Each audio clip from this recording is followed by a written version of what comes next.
नमस्कार। ये कुछ टेक्निकल प्रॉब्लम आ गई थी और मोबाइल रीस्टार्ट हो गया, तो इस वजह से बीच में क्रमभंग हो गया। लेकिन अब हम इस पार्ट में वहीं से आरंभ करेंगे जहाँ से छोड़ा है हमने। तो यहाँ हम थे चतुर्मुख से नियंत्रित बुद्धि द्वारा निश्चय का। तो चतुर्मुख यहाँ ब्रह्मा से भिन्न देवता हैं और चतुर्मुख से नियंत्रित जो बुद्धि है उनसे जो है हम निश्चयात्मक अपना डिसीजन लेते हैं। और इसी तरह से शंकर से नियंत्रित अहंकार से हमें अहम की प्रतीति होती है, मैं हूँ, हम बहुत कुछ हैं हम। तो ये जो हमारी अर्जना है, जो अर्जन है इस लोक का, वह शंकर से नियंत्रित है। तो ये एक हो गया। इसके अतिरिक्त जो विष्णु से नियंत्रित चित्त से चित्त में आने वाले स्थूल विषय का हमें अनुभव होता है। यहाँ देखिए, पहले चित्त का बुद्धि में अंतर्भाव कर दिए हैं और अहंकार का मन में, सूक्ष्म निरूपण में। लेकिन स्थूल निरूपण में फिर ये चित्त और बुद्धि अलग अलग और मन और अहंकार अलग अलग हो जाता है। सूक्ष्म शरीर निरूपण में यह जो है चित्त और बुद्धि एक हैं और मन और अहंकार, अहम एक है अहंकार। लेकिन स्थूल में ये चार अलग अलग चीज़ें हो जाती हैं। तो यहाँ जो है विष्णु से नियंत्रित चित्त से हमें चित्त में आने वाले स्थूल विषयों का अनुभव होता है। उसके बाद श्रुति भी वही कहती है कि जागृत स्थानों वही प्रज्ञा। तो श्रुति से हम इसका समर्थन ले लेते हैं, सदानंद यति जी ने समर्थन लिया है। उसके पश्चात हम देखते हैं विश्व और वैश्वानर में अभेद कैसे है।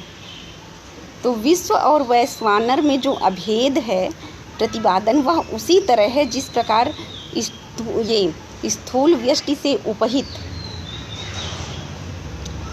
चैतन्य विश्व और स्थूल समष्टि से उपहित वैश्वानर है। तो विश्व वृक्ष और वन और जल और जलाशय, यह जैसे हम हटा देंगे तो केवल आकाश बचेगा। तो उसी तरह से यहाँ जो विश्व और वैश्वानर, यह व्यष्टि और समष्टि को अगर हम हटा दें तो चैतन्य मात्र ही अवशिष्ट रह जाएगा। चैतन्य ही है, बस यह अज्ञान का आरोपण है, अध्यारोप है। तो इस तरह से विश्व और वैश्वानर जो कि समष्टि और व्यष्टि रूप से अलग अलग दिखते हैं, वह मूलतः तत्वतः उनमें अभेद है। ठीक है, तो ये क्लियर हो गया। पंच महाभूतों से स्थूल भूत और उस स्थूल भूत से पंचीकरण से ब्रह्मांड जगत, चार प्रकार के शरीर, और इस चार प्रकार के शरीर में अन्नमय कोश और विश्व और वैश्वानर कैसे कैसे ये अनुभव करते हैं, ये हो गया। अब जो है हम पढ़ेंगे महाप्रपंच निरूपण। अभी तक एडमिन ने इस वीडियो को अप्रूव नहीं किया है, तो मुझे लग रहा है कहीं ऐसा ना हो कि यह निरर्थक हो जाए।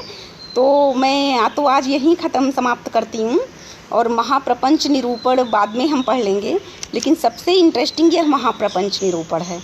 महाप्रपंच में स्थूल और सूक्ष्म सभी प्रपंच मिलकर एक समष्टि का महाप्रपंच बनाते हैं, जैसे सारी नदियाँ महासागर में गिरती हैं। तो इस तरह से एक महावन है जहाँ कम से कम 1000-10,000 टाइप के वृक्ष हों। तो इसी तरह से कैसे ये सारे प्रपंच मिलके महाप्रपंच बनाते हैं, और तब हम लौकिक भाषा में कहते हैं रहीमन इस संसार में भांति भांति के लोग। तो जो वैरायटीज़ है वो कैसे है, ये हम समझेंगे। और इसी के बीच फिर हम प्रत्यक्ष चैतन्य को समझेंगे।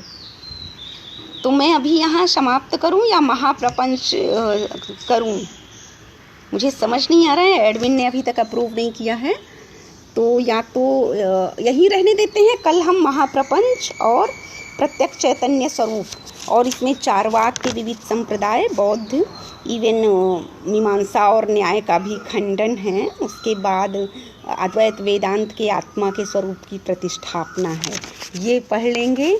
और इसमें जब हमें समझ में आ जाएगा पूरी अविद्या, तब हम अपवाद से वस्तु को, विद्या को जानेंगे।